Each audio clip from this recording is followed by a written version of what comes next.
경영이나 경제나 뭐 이런 걸 전공한 사람들은 쉽게 합격할 수 있지 않을까? 아닙니다. 전공은 크게 의미가 없다. 학력도 크게 중요하지 않다. CFA 자격증이 고학력자 위주 혹은 진입장벽이 높은 자격증이라는 인식이 있는데 비전공자로서 자신이 없는 상황이어도 도전 가능한 자격증일까요? 어려운 질문이죠. 사실은 그 CFA 자격증이 반드시 고학력자가 하는 건 아니에요. 누구나 할 수 있죠. 물론 이제 다 대학을 졸업하신 분들이 시험을 치고 이렇게 하는데 이게 학력과 시험에 도전하는 거하고는 사실은 저는 상관이 없다고 생각을 하고, 기본적으로 뭐 어쨌든 대학 정도의 공부를 하시는 분들이면 누구나 이 시험을 볼 수 있다.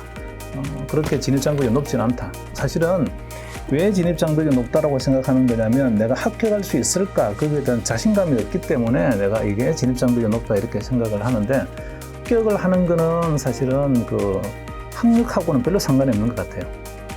본인이 얼마나 열심히 하고 뭔가 좀 간절하게 하냐, 이런 간절함의 차이가 곧 합격을 가져오는 거지, 그렇지 않고서는 합격이 안 된다고요. 예를 하나 들어볼게요. 자, 제가 옛날에 같이 근무했던 직원이 이름만 대도 다 압니다, 업계에서는. 근데 참고로 카이스트까지 졸업을 했습니다. 대학원까지 나왔어요. 카이스트 대학원 고학력이네? 금방 합격하겠지. 근데 이 친구가 CFA 시험을 10년 도전했어요. 10년 동안 걔가 이제 CFA를 도전을 했는데 나중에 엄청 후회를 했어요. 친구가. 왜 후회를 했을까? 왜 후회했을 것 같아요, 여러분 생각하기에는? 너무 오래 걸려서? 진작에 포기할 거예요. CFA를 제가 강의를 하잖아요. 근데 이 CFA를 강의하는 저보다도 CFA 히스토리를 더 많이 알아요. 10년 동안 계속 시험 치고 떨어지고 이러다 보니 이렇게 공부하면 안 돼요 부터 시작해서 뭐가 시험에 나와요 이런 것까지 다 껴들고 있단 말이죠. 하지만 떨어졌죠. 10년 동안 했음에도 불구하고 CFA 합격을 못했어요. 고학력은 합격 가능성이 높다는 이퀄 등식이 성립이 안 되는 거죠.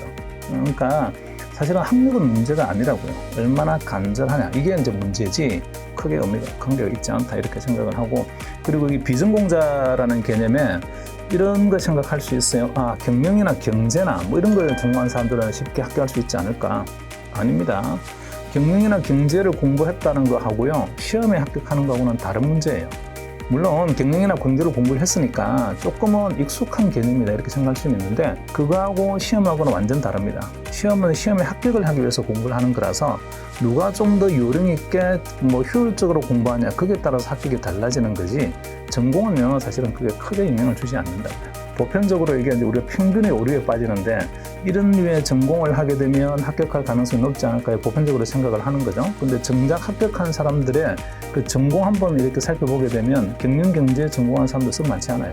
오히려 의학 전공하거나 이렇게 일반 사회과학 쪽 했거나 이런 분들도 합격하신 분들이 많고, 특히나 또 이공계 계통하시는 분들, 이런 분들 합격한 사람들 굉장히 많습니다. 사실은 전공은 크게 의미가 없다, 저는 그런 생각이고, 학력도 크게 중요하지 않다.